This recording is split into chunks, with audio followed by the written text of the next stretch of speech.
A Highlander's Captive. Highland Temptations. By Aileen Adams. Chapter 1. For hundreds of years, much longer than the man in the red and green tartan had been alive, the MacIntosh clan made their home along the banks of Murray Firth. Men had been born, lived and died there. They'd wed their women, sired their bairns, fought and laughed and even wept when the occasion called for it. When it was time to war, the men went without questioning the reason for it, and were brave and true to their clan and its chiefs. They fought large and small wars, wars against the crown and wars against opposing clans. No one could state with complete certainty when and where the ancient feud with the Cameron clan had begun, truth be told, but that had been put to rest after more than 300 years. Hundreds of years in which men had fought and died for the glory of their clan, all because their ancestors had done the same. The man in the red and green tartan sat astride a chestnut gelding outside the tavern in Perth. A tavern which he knew held the men he was looking for.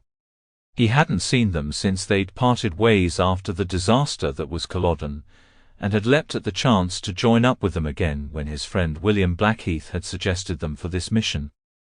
Good men, fearsome warriors. But then so many had been fearsome, had they not? Perhaps it was merely luck or fate which had spared him, and these men recommended by William when others were long since dead and gone. Not a part of his life he enjoyed looking back on. No man wanted to be on the losing side of a war.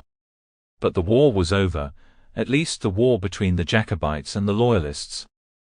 His war had begun more recently, while he fought on the side of Bonnie Prince Charlie.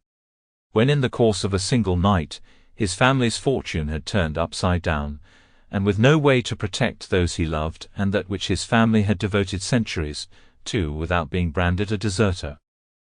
Men had deserted, those who'd concluded that there would be no winning. They had not been treated well. The row of horses and carts tied in front of the tavern in the centre of Perth would have been enough to tell him how crowded it was inside, without the sounds of so many male voices raised in what could only be a fight. He heaved a put-upon sigh before striding through the door. He immediately stepped aside as a man with a bloodied nose soared past, out into a puddle of sludge which Rufus MacIntosh had been fortunate enough to avoid. He cringed when grey water splashed out in all directions. Not much had changed since his last visit. "Come on then," a booming voice cried. Rufus looked across the large packed room in time to see his cousin Drew waving the next challenger his way. One of his eyes had already swollen shut, and his lower lip dripped blood onto his chin. The knuckles of his raised fist were bruised. Sample complete. Ready to continue?